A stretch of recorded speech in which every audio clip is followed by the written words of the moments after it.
नमस्कार दोस्तों।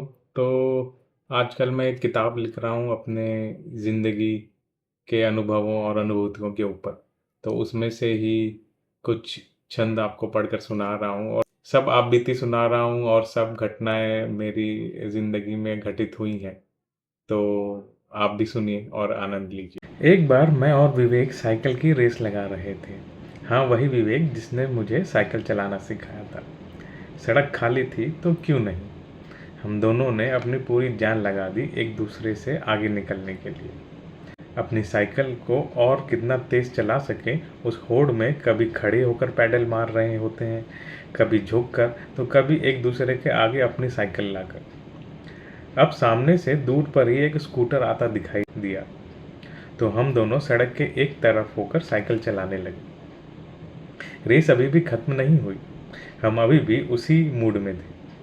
अब हुआ यूँ कि चलाते चलाते हम दोनों की साइकिल का हैंडल आपस में फंस गया और तेज़ी से जा रहे हम दोनों ने ही साथ में ब्रेक मार दिए। इससे साइकिल तो रुक गई लेकिन हम दोनों नहीं रुके। अपनी साइकिल की सीट से उठकर उड़ते हुए साइकिल के आगे सड़क के किनारे घास और फूलों से बिछी हुई मिट्टी में जा गिरे। तो यह Newton's first law of motion का असल ज़िंदगी में एक उदाहरण है। न्यूटन का पहला नियम बताता है कि कोई भी वस्तु अपनी स्थिर अवस्था या एक समान गति में तब तक बनी रहती है जब तक कि उस पर कोई बाहरी बल न लगाया जाए। इसे लॉ ऑफ इनर्शिया या जड़त्व का नियम भी कहते हैं। यहाँ साइकिल पर बल लगा ब्रेक के रूप में, लेकिन हम दोनों पर कोई बल नहीं लगा, इसलिए हम नहीं रुके। यह सब कुछ अचानक हुआ, कुछ सोचने समझने का तो समय ही नहीं मिला। हमने वह महसूस ज़रूर किया। महसूस किया कि कब हमारा शरीर साइकिल छोड़कर हवा में उठ रहा है, कब हमारा शरीर साइकिल से भी आगे निकल चुका है, कब मेरा शरीर और विवेक का शरीर आपस में एक दूसरे को छू पाए और कब हम दोनों के शरीर ने फूलों और घासों को पहले छुआ और उसके बाद हमें धरती की कठोरता महसूस हुई। यह सब इतनी तेज़ी से घटित हुआ कि हम दोनों को गतिशील समय से सामान्य समय में आने में थोड़ा वक्त लगा।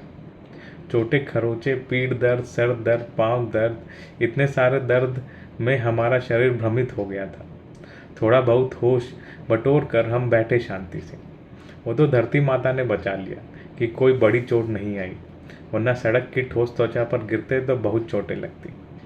जब हम थोड़ा होश में आते हैं तब तक स्कूटर हमारे सामने पहुंच चुका होता और उस पर सवार व्यक्ति ने हमारा हालचाल पूछा।